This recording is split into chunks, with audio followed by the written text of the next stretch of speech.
The sovereignty schema. Hidden codes that trigger instinct. Borders appeared on maps before they existed in minds. Lines drawn by hands that never walked the ground they claimed. But something older was already there, waiting beneath the ink. A pattern that turned strangers into threats and soil into something worth dying for. We call it sovereignty. But what if it's just instinct wearing a crown?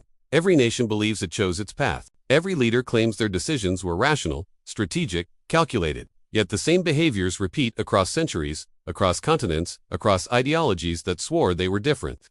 The dance changes partners, but the steps remain identical.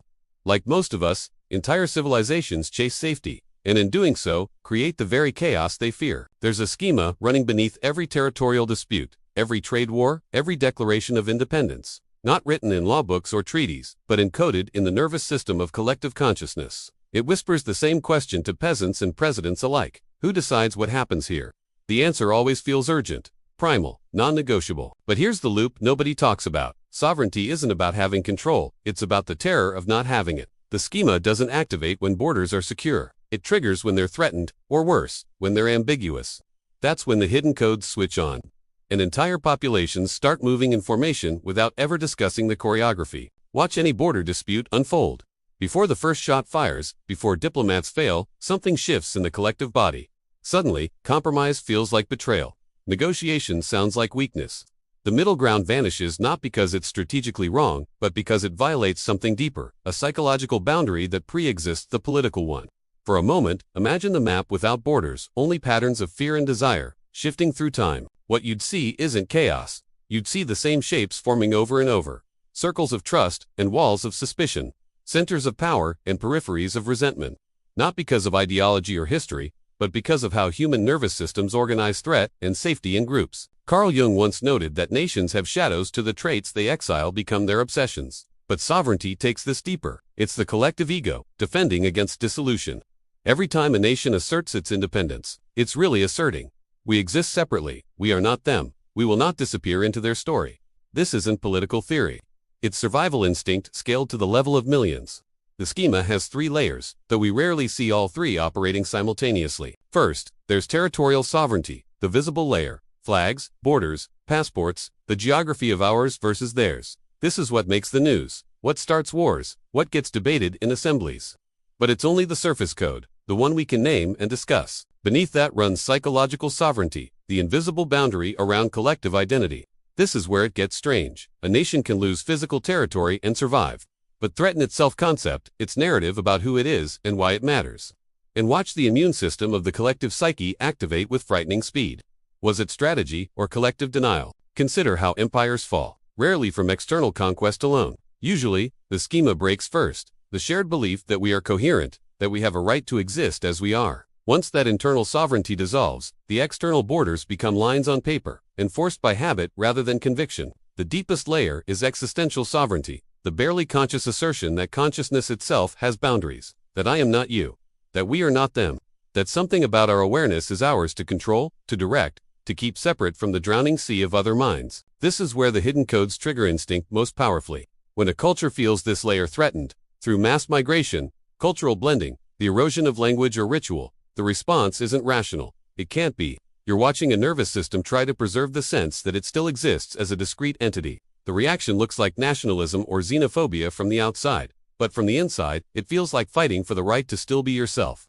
Maybe progress was never the goal, only repetition with better technology. Every revolution promises to break the pattern. Every new nation swears it will do sovereignty differently, with more justice, less violence, better borders, fairer laws. And for a brief moment, it might. But then the schema reasserts itself, because the schema isn't in the government or the constitution. It's in the collective nervous system, responding to ancient triggers with ancient defenses. What if sovereignty was never about land or laws, but about the human mind's need for edges? We draw lines because consciousness itself seems to need them. The self requires a not-self to exist against a group, requires an outgroup to cohere around. Not because we're tribal or primitive, but because awareness itself operates through contrast and boundary. You can't know white without black, signal without noise, us without them. Sovereignty is consciousness trying to protect its own existence, and mistaking geography for psychology. Here's where it loops. The more aggressively a nation defends its sovereignty, the more it advertises its insecurity about whether that sovereignty is real. Confident borders are quiet. It's the uncertain ones that require constant performance. Endless assertion, military displays that look like strength but smell like fear. The paradox sharpens sovereignty exists only when it's recognized by others. You can claim independence all you want, but until other nations acknowledge it, you're just a declaration without a witness. This means every sovereign state is, at its core, dependent on the validation of the very others it defines itself against. We are separate, but only if you agree we're separate. Somewhere between the wars, we stopped seeing enemies and started seeing mirrors. Not because we became enlightened, but because the patterns became impossible to ignore. Every accusation a nation levels at another, they're expansionist, they're authoritarian, they're threatening peace, echoes with suspicious precision. The things we most fear in others tend to be the exact capabilities we're developing ourselves, just with better branding. The schema runs so deep that nations begin to synchronize without intending to. If one develops nuclear weapons, others must follow, not because of strategy alone, but because the sovereignty schema demands equal capacity for ultimate defense. If one claims exclusive economic zones, others will mirror the assertion. The codes trigger, the instinct activates. And suddenly, everyone's dancing the same dance while claiming they're improvising. But what if the loop could be interrupted? Not through treaties or diplomacy, those operate at the surface layer, but through recognizing the schema itself, seeing it as it operates in real time. The moment a collective population can observe its own sovereignty instinct activating, can see the hidden code running before it executes, something shifts. Awareness creates space, not a solution, but a pause. A moment where the automatic response doesn't immediately own the room. This isn't about dissolving sovereignty or erasing borders. That would just trigger the schema more violently. It's about understanding that sovereignty is a psychological construct we're all agreeing to perform, and that performance can evolve without the terror of dissolution. What surprised me most wasn't what I learned about collective psychology and power structures, but how keeping a philosophy journal helped me observe patterns more clearly. Writing by hand, without algorithms or notifications, created space to see these schemas operating in my own thinking before I projected them onto nations and groups.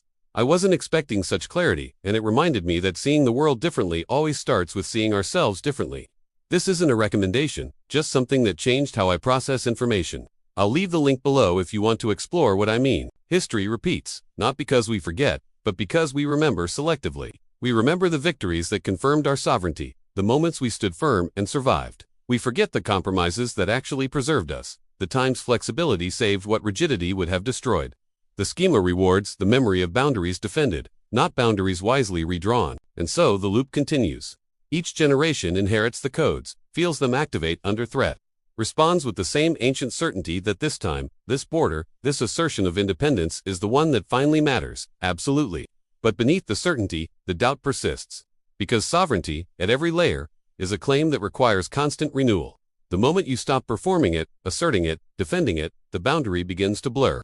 Not because enemies invade, but because consciousness itself is fluid, and edges are expensive to maintain. For a moment, consider, what if nations are just very slow minds, taking centuries to have thoughts that individuals have in seconds? The insight lands differently from this angle. Suddenly, international relations look like neurons firing across a planetary brain, each asserting independence while wired into the same network of trade, communication, shared atmosphere, and mutual extinction capability. Sovereignty becomes something we perform to manage the anxiety of being inescapably interconnected. The codes trigger instinct because the instinct is older than nations, older than agriculture, older than language, perhaps, the drive to know where you end and the world begins, to have some zone of control in a universe that mostly ignores your preferences. We scaled that drive up to the level of millions and called it geopolitics, but it's still just the mammalian nervous system trying to feel safe. What if it wasn't conquest, but confession? Every territorial expansion is a nation admitting, our current borders don't make us feel secure. Every alliance is a confession, we can't survive alone. Every declaration of absolute sovereignty is really saying, we're terrified of being absorbed, erased, forgotten. The flags waved as if they knew something the people didn't, and perhaps they did. They knew they were symbols of something we could barely articulate. Not just nations or governments, but the human need for coherent identity in a dissolving world. The need for edges we can point to and say, there, that's where I become we, and we becomes not them. But now we see them differently. They were never about nations, only about the mind's need for meaning. And meaning, we're learning, doesn't require the violence we thought it did. Doesn't require the rigid borders or the endless assertion. Meaning can float, can overlap, can recognize itself in the other without disappearing. The schema still runs, the codes still trigger. But awareness of the pattern creates something new. Not the end of sovereignty, but sovereignty that knows itself. Nations that can observe their own instinct before it becomes policy. Collectives that can feel the fear without immediately organizing around it. This is education, not political advice. The content here is for informational purposes only. It does not constitute professional guidance and should not be used as a substitute for expertise from qualified professionals. All decisions made based on this content are the sole responsibility of the individual. What part of this story made you rethink how we see power and how power sees us? What if the borders we're most attached to are the ones we've drawn in our own minds? If this made you think differently, you've already joined the shadow. Tell us which country or city you're watching from. See you in the next video. Bye.